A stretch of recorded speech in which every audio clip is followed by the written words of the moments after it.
What's up, Internet? It's your boy Troy here. If you're new to the channel, you should consider subscribing. In this video, I'm going to do something different. Let's get topical. Why WWE is done with Goldberg. On May 1st, 2019, it was announced that Goldberg would return to the ring during the next WWE in Saudi Arabia show. On May 13, WWE announced that his opponent would be The Undertaker at the WWE Super Showdown event on June 7th, 2019. Goldberg appeared on the June 4 episode of SmackDown Live, which he had a brief confrontation with The Undertaker ahead of their upcoming match. At Super Showdown, Goldberg lost to The Undertaker. Goldberg suffered a concussion a few minutes into the match, which severely affected his performance. Both Goldberg and The Undertaker had automatic negative stigma after that match, where a lot of the critics and a lot of the fans were pretty much saying for them to both stop and to never wrestle again, either of them. However, it wasn't the last we'd see of both of these, and in particular, Bill Goldberg was out to prove his worth. In the weeks leading up to SummerSlam, Dolph Ziggler would taunt and mock various wrestling legends, including Goldberg. Goldberg made a surprise return to Raw on the August 5th episode and signed a contract for a match with Ziggler at SummerSlam, replacing The Miz, who Ziggler was originally going to face at the event. At SummerSlam, Goldberg defeated Ziggler. After the match, Ziggler taunted Goldberg, prompting Goldberg to return to the ring and deliver 3 more spears to Ziggler. After Goldberg's SummerSlam appearance and win, I expected him to retire shortly after that, thinking he had nothing left to prove and he was successful in being able to perform a match safely and still in great shape. However, that wasn't the last we've seen of Bill Goldberg. On the February 7, 2020 episode of SmackDown, Goldberg made his return to WWE programming, where he appeared via satellite and challenged The Fiend, Bray Wyatt, to a match for the Universal Championship, which Wyatt accepted, setting up a match between the two for Super Showdown. At the event on February 27, Goldberg defeated The Fiend to win the Universal Championship for the second time, becoming the first wrestler to win a World Championship after being inducted into the WWE Hall of Fame. Goldberg then appeared on the following SmackDown and issued an open challenge that was accepted by Roman Reigns, and a match between the two was scheduled for WrestleMania 36 for the Universal Championship. However, on April 3rd, it was announced that Braun Strowman would replace Reigns at the event, after Reigns opted to pull out amid concerns surrounding the pandemic that had already affected the pay-per-view. At WrestleMania 36, Goldberg did lose the title to Braun Strowman. Now, as the title suggests for this video, why WWE is done with Goldberg, this is why, and this is my opinion and my opinion only.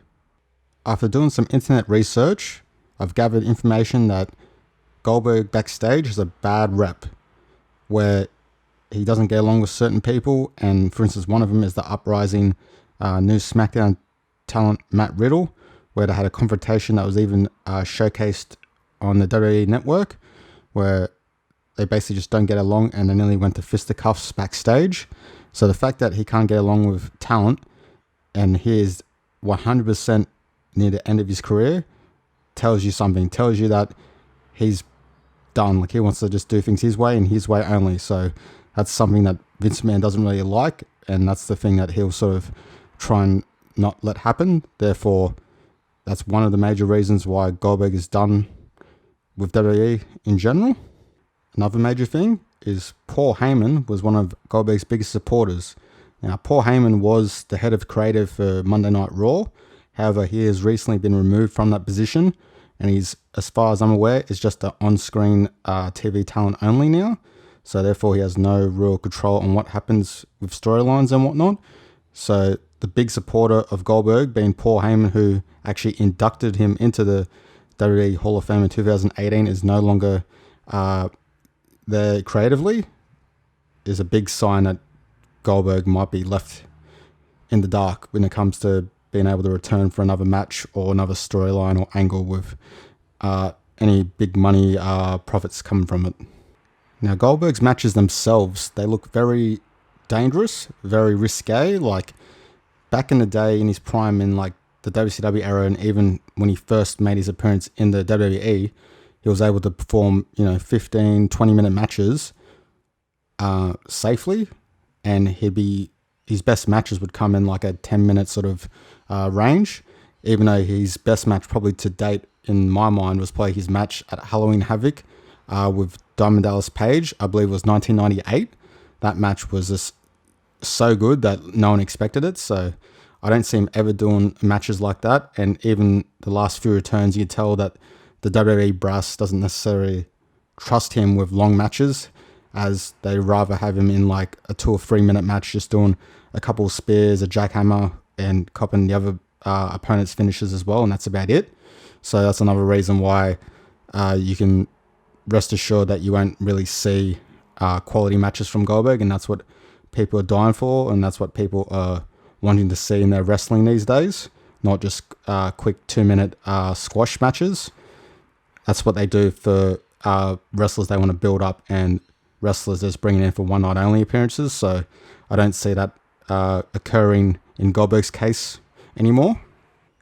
Now this one is the big one for me, is the fact that in his part-time contract with the WWE, he has a creative control clause where he can enforce that at any time.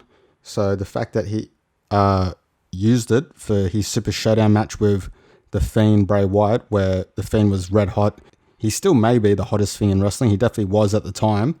And then he invoked it where he got the win over him for the Universal title, which made 100% no sense, because everyone thought the match was just to make money, because the Saudi Arabia crowd loves to see legends wrestle.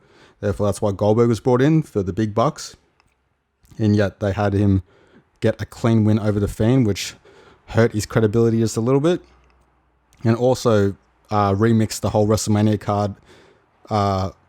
Definitely not for the better, definitely for the worse, where instead of The Fiend defending the title against Roman Reigns, or even defending it against John Cena, where John Cena would have went for his record title reign to be the sole person with the most title reigns of the world title in history. Instead, we got a Fiend vs. Cena match with sort of no real repercussions apart from the whole cinematic Firefly funhouse that was sort of hit and miss when it comes to the audience. Like, a lot of people were not sure how to take that match still. And we also was supposed to get Reigns vs. Goldberg, where the only real concept of that match was spear versus spear. Yet everyone wanted to see Reigns possibly versus Fiend, or Cena versus Fiend. And even Reigns posted on social media saying he shouldn't have to fight Goldberg. He should be fighting the guys who deserve that spot, the guys that have been working full-time on the grind, not part-time Hall of Famers like Goldberg. So that's another reason why he was sort of was looked in a negative spotlight right away, is the fact that he invoked it to get the win over The Fiend. Therefore, yeah, it was just not good for business. We haven't seen any creative control clause kicked in since the WCW days. Now, even Eric Bischoff on his 83 Weeks podcast has mentioned about the creative control clause, and how the only person, or as he stated, the only person that had it in WCW was Hulk Hogan. However, so many dirt sheets and articles are written about others having it, like Randy Savage and Roddy Piper and Goldberg and Kevin Nash, because Kevin Nash was a booker briefly for WCW as well. But on the way to the ring, if I'm not mistaken, in the back, I think Goldberg killed Kenny. So that creative control clause is something big in terms of contracts, and it's just something I don't see Vince being able to give to any wrestler now. I don't care if their name's John Cena or The Rock. I don't see Vince being like, you know what, here's your creative control clause in your contract, use it as will, and you can pretty much win every match if you want. So I don't see that happening anytime soon. And that is why his last loss to Braun Strowman at WrestleMania 36, I believe, is going to be his last ever WWE match. How do you feel about my opinion on this video? And do you agree? Do you strongly disagree? Let me know in the comments section below. And that's it for this video, guys. The road to 100 subscribers has begun. If you enjoy this sort of content and want more of it, definitely give this video a like. If you're new to the channel, consider subscribing. That'd be greatly appreciated. Until the next video, guys. Peace out.